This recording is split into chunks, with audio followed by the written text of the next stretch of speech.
Are you sure, darling? Absolutely, yes. Take my picture, the princess confidently replied to her husband, lifting her head adorned with a tiara. This photo of a smiling 32-year-old Margaret in the bathroom caused quite a scandal when it was published in 2006 after her death, becoming iconic. Margaret Rose was born in 1930 in a Scottish castle to Prince Albert. She was the second child, with her older sister being Elizabeth. In 1937, their father became King George VI of England, making Elizabeth the heir to the British throne and turning 7-year-old Margaret into the spare princess. At home, she was affectionately called Margot and grew up in an atmosphere of love. Her parents' marriage was considered ideal, and the sisters had a close relationship. Margot was her father's favorite, and he doted on her. George VI often said his elder daughter was his pride, while the younger was his joy. The sisters were homeschooled, never attending school or receiving higher education. Contemporaries described Margaret as highly spoiled. Unlike Elizabeth, she did not have any official duties in her youth. As they grew older, Margaret blossomed into a beauty, considered a true English rose with beautiful blue eyes and chestnut hair. She played the piano, sang, danced, and had a cheerful character, earning a reputation as a witty girl. Soon, she was also recognized as a style icon for her fashionable outfits and led a socialite lifestyle. From a young age, Margot was an avid smoker, like her father. The press was captivated by her, eagerly speculating about her suitors. In 1947, her elder sister married Greek Prince Philip and had children, pushing Margaret further down the line of succession. In 1952, George VI died, which was a heavy blow for Margaret. After Elizabeth ascended the throne, the sisters grew apart.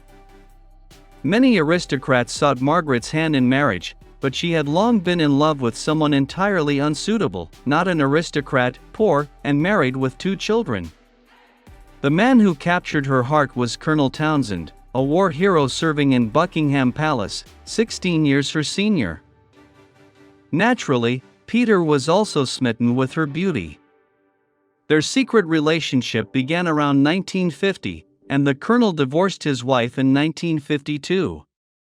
The world learned of their affair after a photo from Elizabeth's coronation in 1953 showed Margaret brushing lint off Peter's uniform.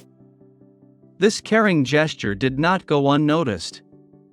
Everyone realized that the couple had a close relationship, and their romance was met with disapproval. To end the affair, the palace sent Peter to Brussels for 2 years on diplomatic duty. However, the lovers continued to call each other frequently. Townsend proposed to the princess, but what happened next seems perplexing from a modern perspective. The government, led by Churchill, deemed Margaret's marriage to a divorced man impossible. Church officials stated that the marriage would not be legally recognized. Since Margaret had not yet turned 25, English law required the head of state's consent for her marriage, which Elizabeth did not grant. Elizabeth, who had married for love, found herself in a difficult position. On one hand, she wanted to support her sister; on the other, as the Queen and head of the Anglican Church, she could not approve of a marriage to a divorced man. Therefore, she suggested that Margaret wait until she turned 25 to make a decision. When Peter returned from Belgium, the question of marriage resurfaced.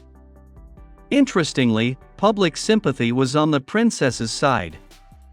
According to polls conducted by British newspapers, most people believed that the princess should marry the man she loved. Margaret was given several conditions: she had to renounce her title, her rights to the throne, and the financial support she received. I am writing to inform you of my immediate plans. In the summer, I will be in Balmoral and will not see Peter, but I am sure the press will actively discuss my possible marriage to him. In October, I will return to London and will likely meet with Townsend, but I feel that I cannot decide whether I should marry him. At the end of October or early November, I will announce my final decision, Margaret wrote to Prime Minister Eden a few days before her 25th birthday. Surprisingly, the princess refused to marry Peter. The reasons remain unclear. Perhaps she was daunted by the prospect of living on an RAF captain's salary in a small cottage, or maybe their love did not withstand the test of distance. In 1955, Margaret publicly announced that their relationship was over, citing a sense of duty and the Church's refusal to recognize her marriage as legal.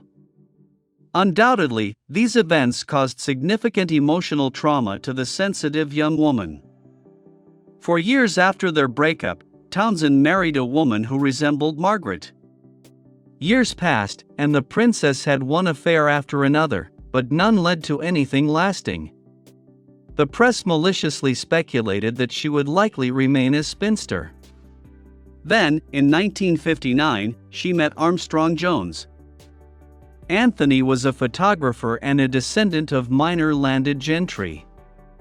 They became infatuated with each other, but was the princess truly in love with him? Many biographers believe she was not. Perhaps Margaret wanted to get back at everyone by marrying him.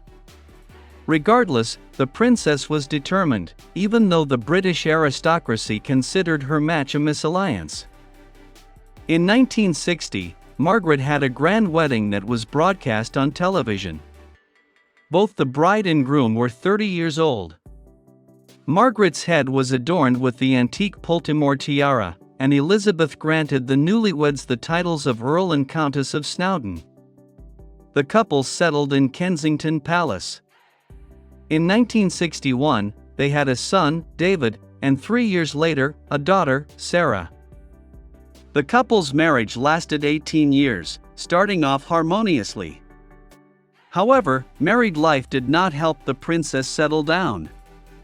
6 years after the wedding, she began cheating on her husband, even with his friends. Anthony also had his own affairs. They tormented each other with scenes of jealousy and drank alcohol together. In 1973, Margaret began an affair with Roddy Llewellyn, a design and gardening specialist who was 17 years younger than her. Eventually, their scandalous photos appeared in the newspapers, leading to the divorce. In 1978, the princess divorced Anthony, marking the first divorce in the royal family in 77 years. Armstrong-Jones did not remain sad for long and remarried within a year. The princess's romance with Roddy lasted 8 years, but he never intended to marry Margaret. When they separated, Llewellyn married someone else. Many noted that the princess often pushed people away with her arrogance and capriciousness. Margaret herself said that she found joy in rebellion and disobedience. The press attributed numerous romances with famous people to her. The princess engaged in charity work and went on diplomatic tours, but this did not help alleviate the pain of her romantic failures. She had nervous breakdowns, smoked heavily, and was fond of whiskey. Margaret tried to solve her problems with alcohol, but over time this turned into a real addiction. By the end of her life, she had become an irritable and capricious woman, yet Elizabeth forgave all her sister's antics. In her later years, the princess was often ill and suffered several strokes. Due to leg problems, she used a wheelchair. Margaret passed away in February 2002 from a stroke at the age of 71. The princess had 4 grandchildren, the last of whom was born after her death.